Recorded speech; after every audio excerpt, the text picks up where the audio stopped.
صلی اللہ علیہ وسلم. اعوذ باللہ. بسم اللہ الرحمن الرحیم. السلام علیکم خواتین حضرات. یہ کسی صاحب نے سوال یہ پوچھا ہے کہ کیا یہ سچ ہے کہ ہر ولی اللہ کے ساتھ کوئی نہ کوئی فرد ایسا ہوتا ہے جو اس کی آزمائش کے لیے مقرر ہوتا ہے؟ عمومی طور پر ایسا ہی دیکھا گیا ہے. یہ صرف ولی اللہ پر ہی موقوف نہیں ہے، بلکہ ہر وہ آدمی جو نیکی کی راہ پہ چلتا ہے اس کو لوگ تنگ کرتے ہی رہتے ہیں. اولیاء کرام کے بارے میں ایک بات یہ بہت مشہور ہے کہ وہ ولی اللہ ہی نہیں ہے جس کے مخالفین کی تعداد اس کے چاہنے والوں سے زیادہ نہ ہو. تو کہا یہ جاتا ہے کہ ولی اللہ کے چاہنے والوں کی تعداد 1/3 ہوتی ہے اور اس کے مخالفین کی تعداد 2/3 ہوتی ہے. عام طور پر یہ ہوتا ہے کہ ہر ولی اللہ کی زندگی میں ایسا ایک نہ ایک آدمی رہتا ہے جو اس کی زندگی کو اجیرن کیے رکھتا ہے، ایک طریقے سے کبھی دوسرے طریقے سے، اور شاید اس کا ہونا ضروری بھی ہے، اس لیے کہ ولی اللہ کا ایک طرح سے وہ کنٹینیوس کنسسٹنٹ ریفریشر کورس ہے کہ وہ شخص ولی اللہ کو دکھ دیتا رہے گا اور ولی اللہ اسے بڑی خاموشی اور ہنستے ہوئے چہرے کے ساتھ برداشت کرتا رہے گا کہ اسے حکم یہی ہے.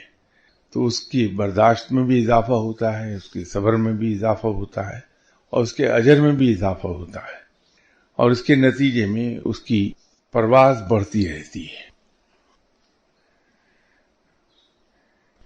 ایک سوال یہ ہے کہ کون سا عمل کیا جائے کہ جس سے آپ صلی اللہ علیہ وآلہ وسلم کا مستقل قرب اور دیدار نصیب ہو جائے؟ بڑا آسان سا جواب ہے اس کا، بڑا مختصر، کہ آپ صلی اللہ علیہ وسلم سے پیار یا محبت نہیں بلکہ عشق کیا جائے. تو جب آدمی عشق کرے گا تو آپ صلی اللہ علیہ وسلم کے تصور میں ڈوبا رہے گا ہر وقت، اور جب تصور میں ڈوبا رہے گا تو انسان کی توجہ آپ صلی اللہ علیہ وسلم ہی کی طرف رہے گی. نتیجہ یہ ہوگا کہ آپ صلی اللہ علیہ وسلم سے ملاقات بھی ہوگی، دیدار بھی نصیب ہو جائے گا، اور اگر خاص رحمت فرما دی آپ صلی اللہ علیہ وسلم نے تو گفتگو بھی ہو جائے گی.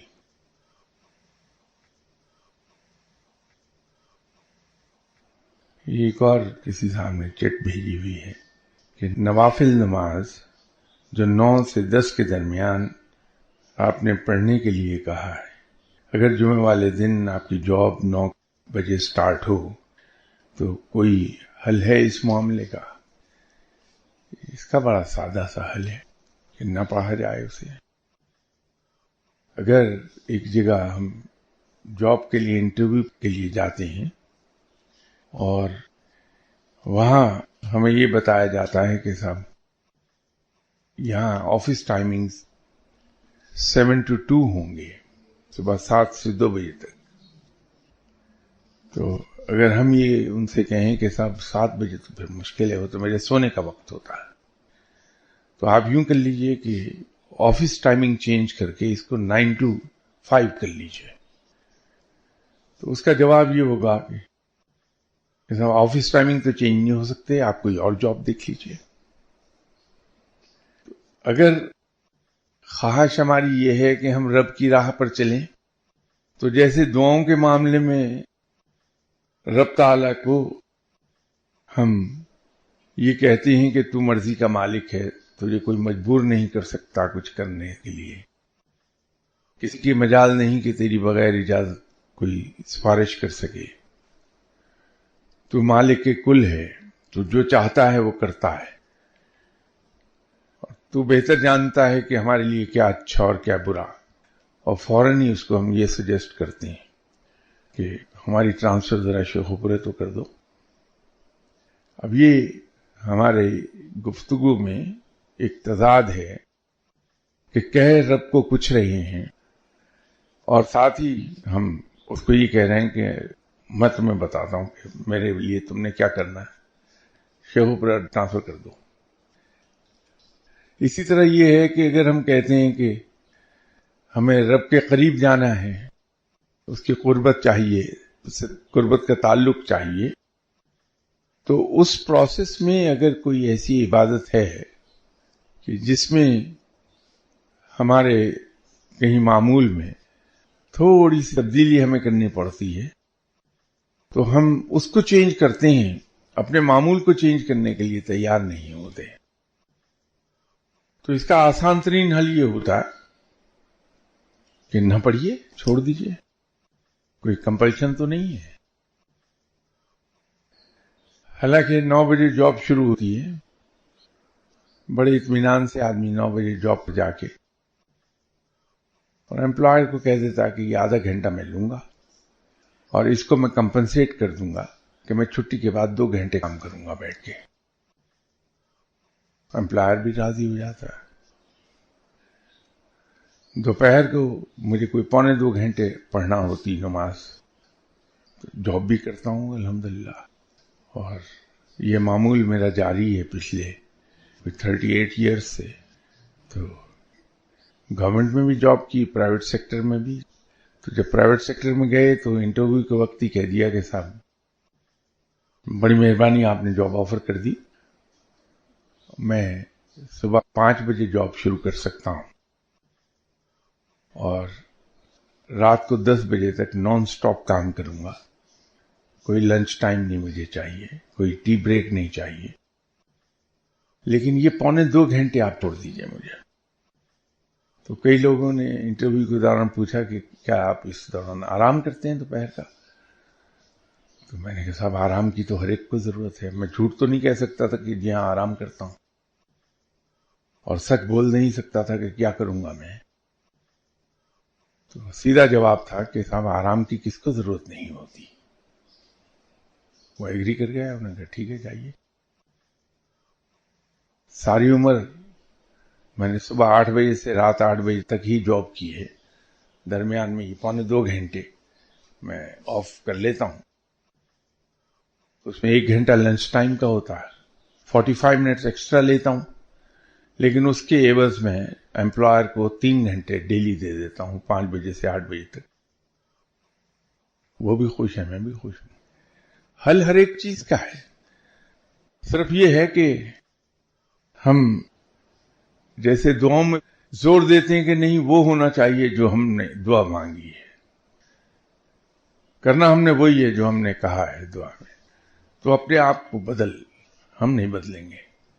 اور جب اس کا انجام برا نکلے تو پھر جا نماز نہیں چھوڑیں، جب اس کو سیدھا کر.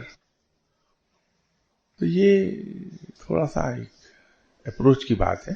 ہم سوری بڑی تلخی سے بات کی، لیکن یہ وہ چیز ہے جو ہر روز میں دن میں دعا کے دنوں میں 200-400 مرتبہ ڈیلی میں اس کو فیس کرتا ہوں، اس سوال کو، کہ جب بھی کسی کو کہہ دیں کہ اچھا یہ مسئلہ حل ہو جائے گا، آپ فلاں وقت یہ پڑھ لیا کیجیے. ارے وہ فلاں وقت تو میں تاش کھیل رہا ہوتا ہوں صاحب، وہ کیسے چھوڑ سکتے ہیں؟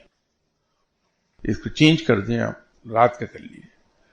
وہ میری واک کا ٹائم ہے جناب، میں کیسے وہ کر سکتا ہوں؟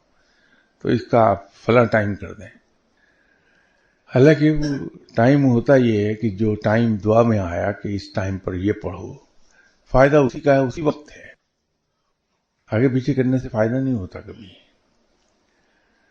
تو اس لیے میں ذرا سا،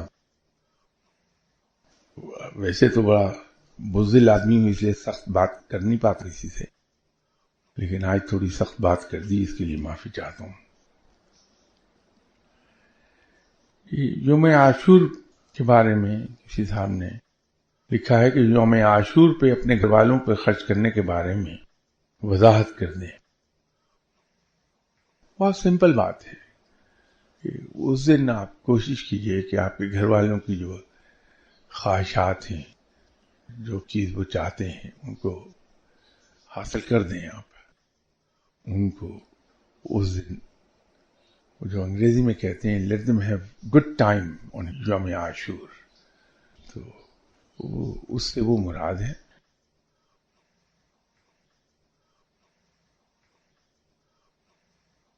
یہ سیاسی سوال ہے، پڑھ دیتا ہوں لیکن اس کا جواب دینے سے میں معذرت چاہوں گا۔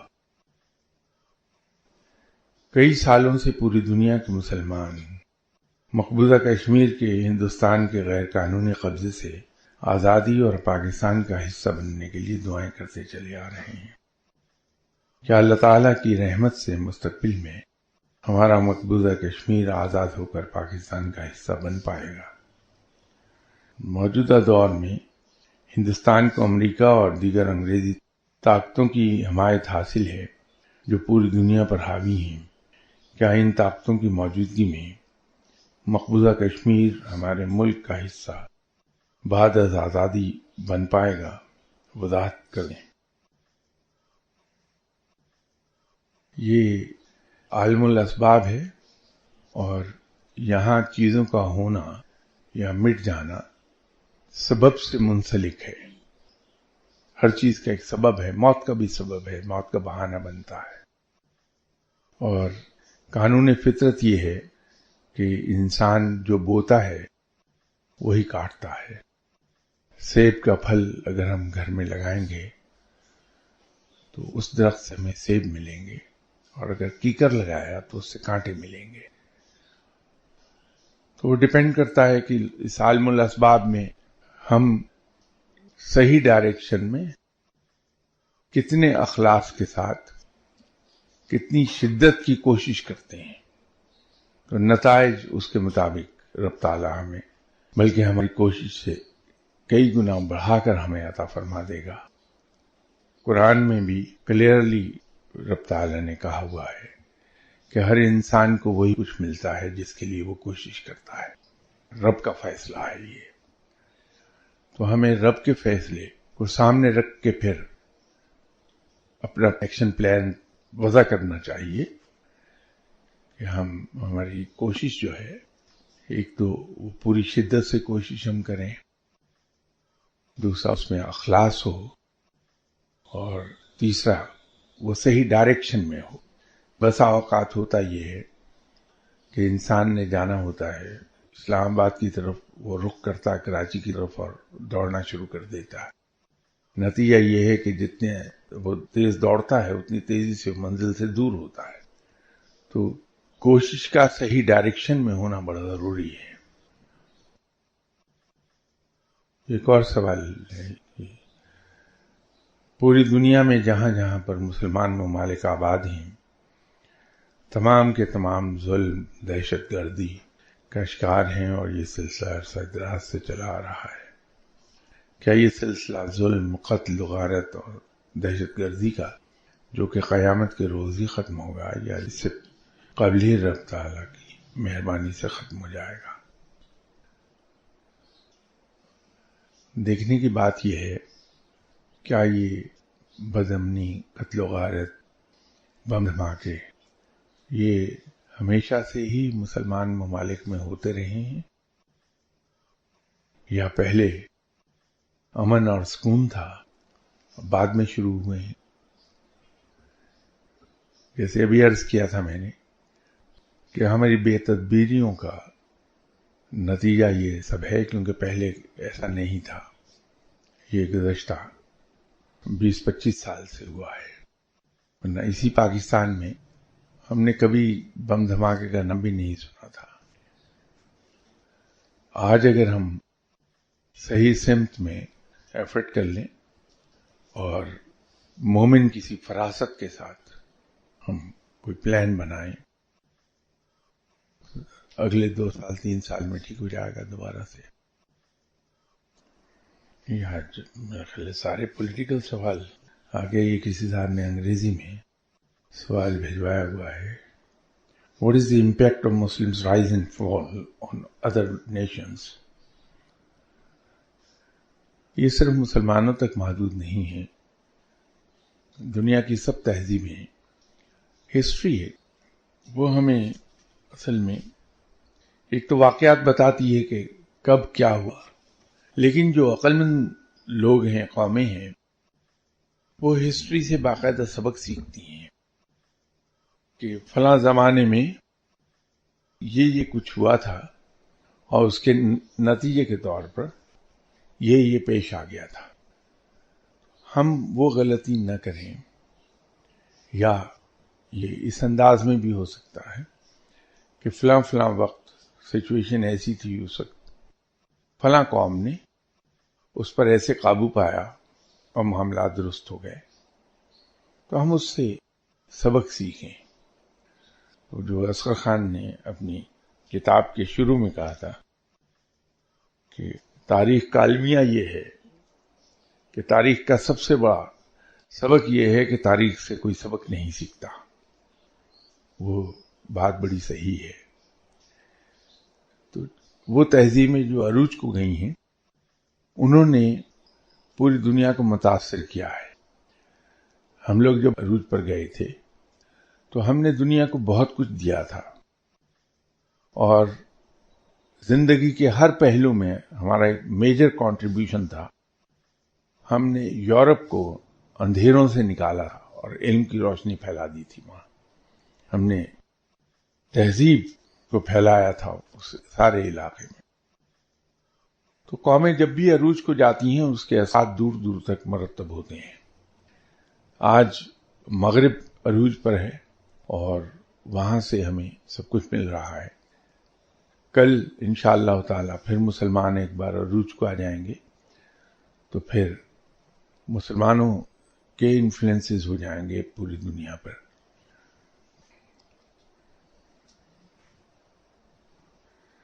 ایک اگلا ان کا سوال یہ ہے کہ وائی ارننگ اینڈ ایٹنگ حلال از سو امپورٹنٹ ان اسلام.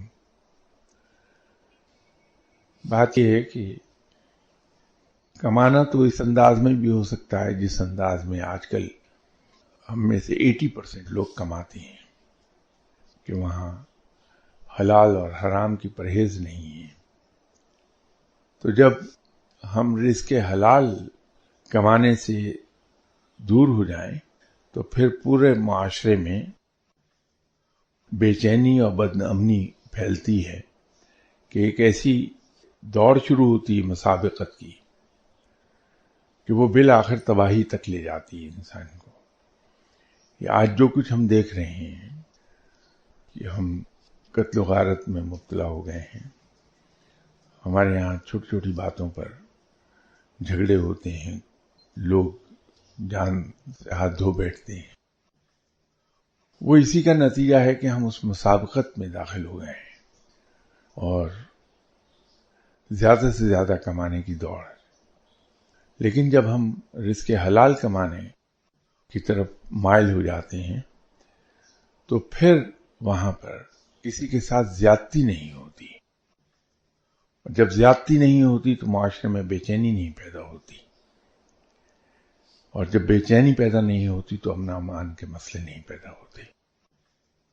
یہ در حقیقت جو معاشرے کا انصاف ہے، ایک تو وہ انصاف ہے جو عدالتوں سے ملتا ہے، ایک معاشرے کا اپنا ایک انصاف ہے، وہ اسی وقت قائم ہوتا ہے جب ہم رزق حلال کماتے ہیں. کیونکہ رزق حلال میں ہم نہ تو کسی کا کام میں رکاوٹ ڈالتے ہیں، نہ کسی کے کام کو ہم ڈیلے کرتے ہیں، نہ کسی چیز کے بارے میں ہم جھوٹ بولتے ہیں، نہ ہم مس رپورٹنگ کرتے ہیں. تو جب یہ سب نہیں ہوتا تو کام بڑے سموتھلی چلتے ہیں. ہر انسان کا کام اس کے اپنے وقت پر جو اس کا جائز حق ہے اس کو ملتا رہتا ہے، نتیجہ بے چینی نہیں پیدا ہوتی. اور جہاں تک کھانے کی بات ہے حلال، اب رفتہ رفتہ سائنس نے ڈسکور کرنا شروع کر دیا کہ ہر وہ چیز جو رب تعالیٰ نے انسان کے لیے حلال قرار دی، اس سے انسانی جسم کو اگر اعتدال میں رہا جائے تو انسانی جسم کو نقصان نہیں ہوتا بلکہ فائدہ ہوتا ہے. اور وہ تمام چیزیں جن کو رب تعالیٰ نے حرام قرار دیا ہے، منع فرمایا ہے، اس کے نقصانات ڈسکور کرنے شروع کر دیے سائنس نے. نتیجہ یہ ہے کہ مغرب کے اندر بھی بڑی شدت سے اس چیز پر غور کیا جا رہا ہے کہ شراب پر بین کر دیا جائے. ہالینڈ میں تقریباً 20-25 سال پہلے ایک مہم چلی تھی کہ سور کا گوشت نہ کھایا جائے. تو یہ جتنی حرام چیزیں قرار دی گئی ہیں ان میں نقصان ہے، بیماری ہے انسان کے لیے، اس کی صحت کے لیے مضر ہے. تو وقت جو گزر رہا ہے، علم انسان کا بڑھ رہا ہے، انسان یہ چیزیں ڈسکور کرنا شروع کر دیا اس نے کہ یہ کچھ چیزیں حلال کیوں قرار دے دی گئیں اور دوسری حرام ہیں. اس میں ہمارے ہی فائدہ ہے. ایک اور انہوں نے سوال کیا ہے کہ what should be the Muslims life style as an individual and as nation, اور ود ان بریکٹ انہوں نے کہا کہ national and global perspective in today's time. مسلمان کا اصل لائف سٹائل تو وہی ہے جو آپ صلی اللہ علیہ وسلم کا تھا، لیکن اس لائف سٹائل کو ہم صرف پہناوے تک محدود نہ کریں یا ایک حجرے میں رہائش تک محدود نہ کریں، بلکہ لائف سٹائل سے ہمارا مراد یہ ہے کہ ہم اسی سٹائل میں زندہ رہیں جیسے آپ صلی اللہ علیہ وسلم نے زندگی گزاری ہے، کہ اپنے لوگوں کے لیے بھی اور دشمنوں کے لیے بھی بے پناہ قسم کی ٹالرنس موجود تھی.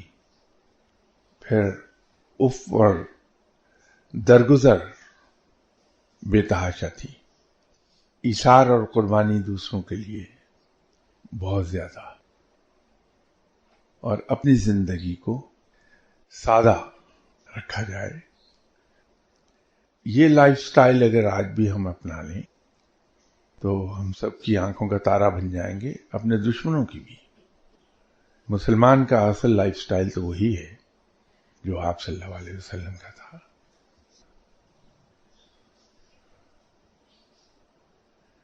یہ ایسا سوال ہے صاحب جس کا جواب میرے علم کی بس میں تو نہیں، جو کچھ تھوڑا بہت میں جانتا ہوں.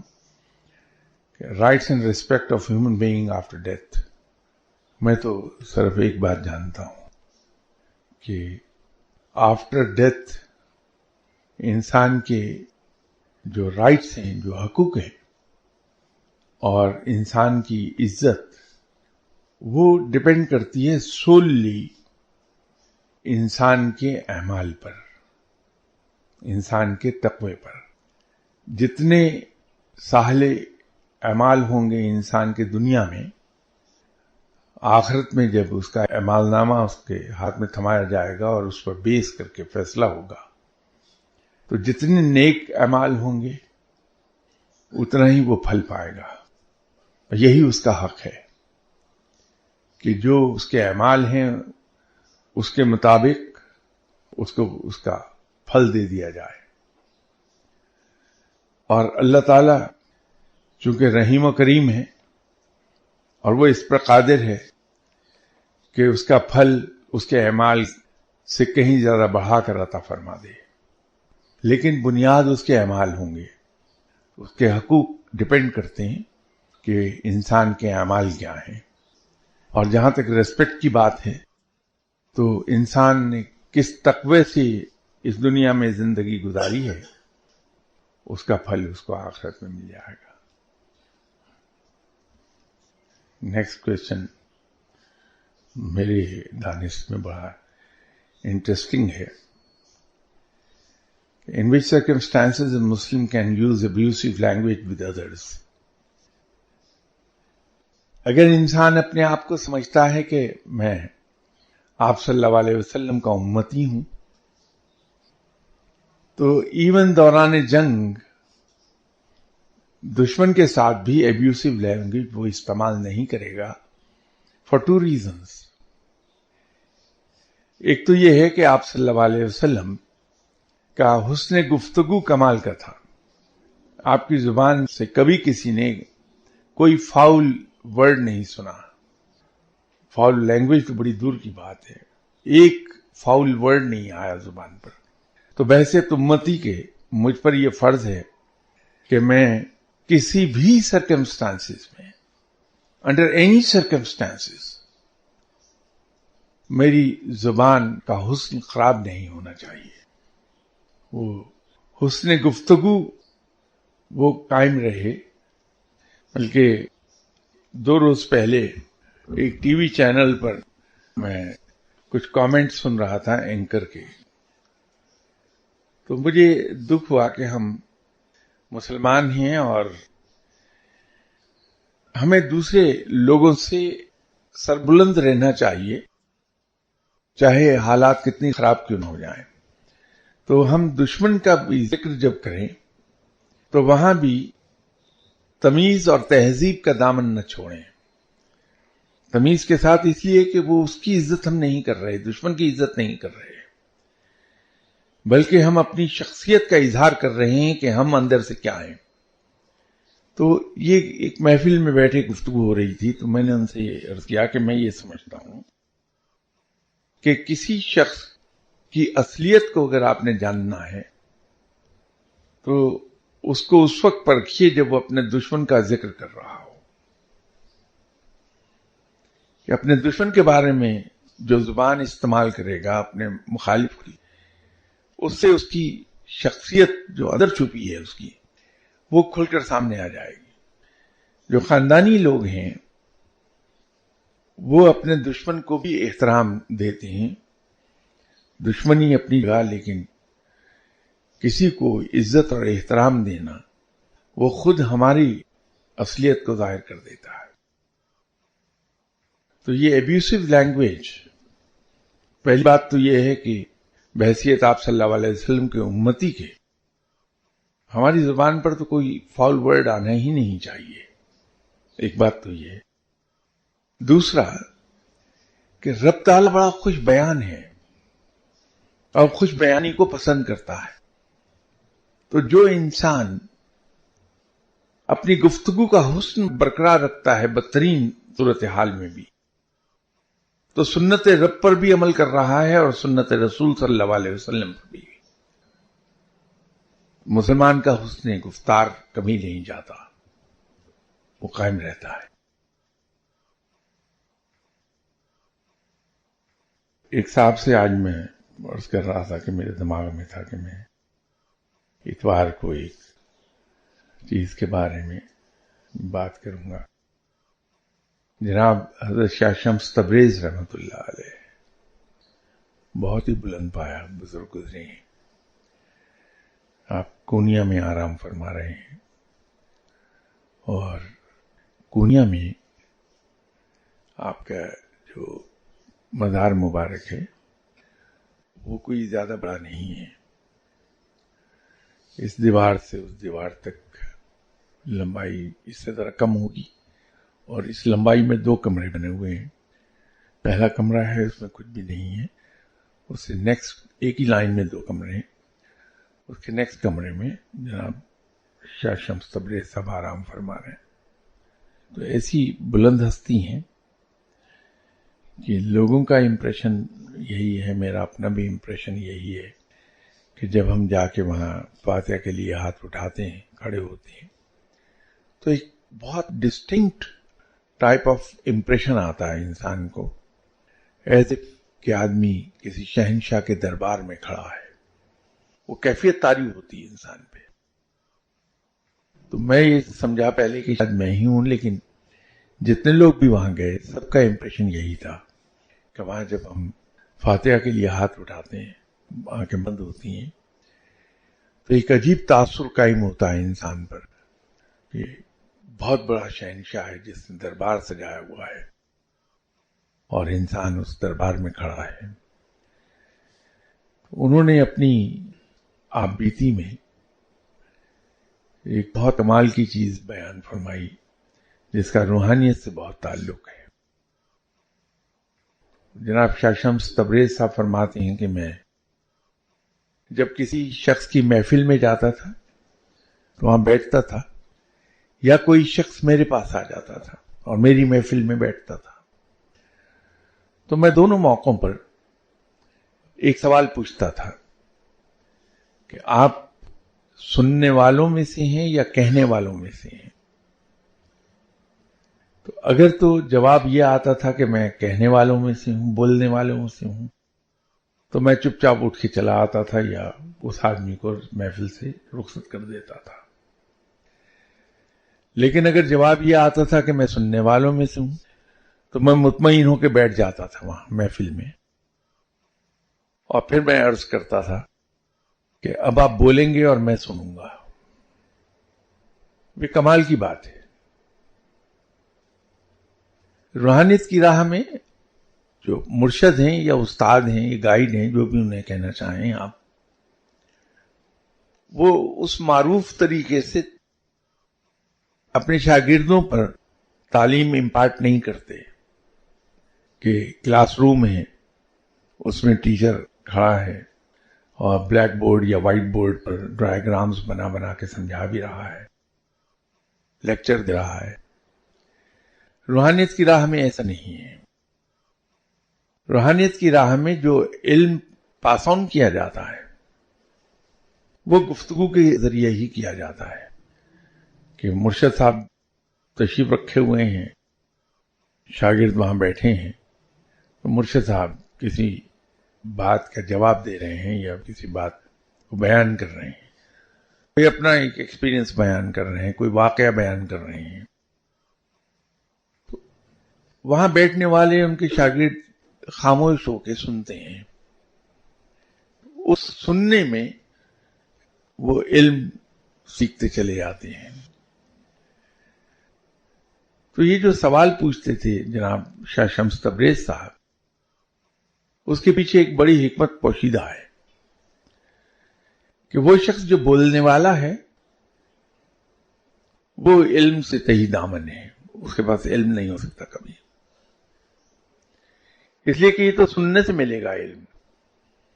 سنا تو ہے ہی نہیں اس نے، تو اس کے پاس علم کیا ہوگا، اس کے پاس بیٹھنے کا فائدہ کیا ہے. لیکن جو شخص سننے کا عادی ہے، سننے والا ہے، ساری عمر لوگوں کی باتوں کو سن سن کے اس سے علم چنتا رہا ہے، تو اس کے پاس علم جمع ہوا ہے. اگر اس کے پاس بیٹھا جائے اور اس بولنے پر رخصت دیا جائے تو پھر جو کچھ بولے گا وہ علم ہوگا. تو اس کے پاس بیٹھنے کا فائدہ یہ ہے کہ انسان علم سیکھتا جائے گا. مرشد کے پاس ہم جا کے بیٹھتے ہیں تو اس کے بہت سے ادب آداب ہیں. ہمیں ایک چیز یاد رکھنی چاہیے کہ ہمیں مرشد سے کسی بات پر ضد نہیں کرنی چاہیے، وہ زہر قاتل ہے. جب ہم اپنے مرشد سے ضد کرتے ہیں کسی بات پر، خواہ کوئی ہو، تو وہ خود ضد کرنے والے کے لیے وہ چیز زہر قاتل بن جائے گی کہ وہ مرشد سے دور ہو جائے گا. مرشد کے ساتھ جو صحیح رویہ وہ ہے جو فوج کے بارے میں ہمارے ہاں عام مشہور ہے. صحیح یا غلط اس سے غرض نہیں ہے، مشہور ہے کہ وہاں صرف یس سر ایک لفظ ہے. تو اگر ہم مرشد کے ساتھ، روحانیت میں یہ بہت ہے، فوج میں ایسا نہیں ہے لیکن روحانیت میں بہت ہے کہ یہاں مرشد کی ہر بات پر یس سر ہی کہا جاتا ہے، چاہے دل مانے یا نہ مانے اس بات کو، عقل تسلیم کرے یا نہ کرے، انسان جسمانی یا ذہنی طور پر کچھ کرنے کے لیے تیار ہو یا نہ ہو، مرشد کی بات پر یس سر ہی کہہ دینا وہی عافیت کا راستہ رہتا ہے. ہم لوگ جب ایک بلینڈ تیار کر لیتے ہیں کہ دنیاوی ادب آداب، دنیاوی طور طریقے وہ اور روحانیت میں جو طور طریقے ہونے چاہیے، جب اس کا ایک ملغوبہ ہم تیار کرتے ہیں دونوں کو مکس کر کے، تو پھر نہ وہ روحانیت میں کام آ پاتے ہیں نہ دنیا میں. تو مرشد کے پاس جب ہم بیٹھیں تو صرف خاموش رہیں اور زبان ہم اس وقت کھولیں جب مرشد ہم سے کوئی چیز پوچھ لیں، سوال کر لیں مرشد ہم سے، ورنہ ہم سنیں کہ سننے سے علم ملے گا۔ دوسری بات یہ ہے کہ مرشد کی بات کو چاہے اندر سے ہم تسلیم کریں یا نہ کریں، اس کا جواب یہ سر میں جائے اگر، یہ اور بات ہے کہ ہمیں پتہ یہ چلے گا کہ ہماری عقل جس کو کہہ رہی تھی کہ یہ بات غلط ہے، وہ اینڈ پر جا کے پتہ چلتا ہے کہ بات مرشد ہی کی ٹھیک تھی، چاہے وقت گزر گیا ہو کچھ۔ جس طرح میں ایک بات ہمیشہ لوگوں سے عرض کرتا ہوں کہ ہمارا علم، ہمارا تجربہ، ہماری وزڈم خواہ چیخ چیخ کے کہہ رہی ہو کہ والدہ نے جو حکم دیا ہے یہ سراسر گھاٹے کا سودا ہے، لیکن اگر ہم والدہ کی اس بات کو گھاٹے کا سودا سمجھ کے بھی، یہ جانتے ہوئے بھی کہ یہ سراسر گھاٹے کا سودا ہے، اپنی والدہ کی بات کو مان لیں کہ ٹھیک ہے ایسا ہو جائے گا۔ میں فار ایگزامپل کہہ رہا ہوں کہ اگر ایک بہت اچھی جاب پر ہیں ہم لوگ اور والدہ ون فائن مارننگ ہمیں کہہ دیتی ہیں کہ تم اس سے استعفیٰ دے دو، اب ہمیں اچھی طرح معلوم ہے کہ دوسری جاب ملنے میں ایک لمبا عرصہ لگ جائے گا، بے روزگاری ہوگی، گھر کا خرچہ کیسے چلے گا، فاقے آ جائیں گے۔ لیکن اگر یہ سوچ کے کہ ہماری والدہ نے حکم دیا ہے، ہم اس کنویں میں چھلانگ لگا دیتے ہیں کہ ٹھیک ہے جی استعفیٰ دے دیا، تو میرا کہنا یہ ہے کہ جب ہم اپنی والدہ کا حکم مانتے ہیں باوجود سب کچھ جاننے کے کہ نقصان کا سودا ہے، تو رب تعالیٰ اپنی رحمت کے صدقے اس سودے کو گھاٹے سے منافع بخش بنا دیتا ہے۔ تو آپ کا ٹائم ہو گیا، اس بات کو انشاءاللہ نیکسٹ سنڈے فردر ایلیبوریٹ کرنے کی کوشش کروں گا۔ اس وقت تک کے لیے اجازت دیجیے، السلام علیکم۔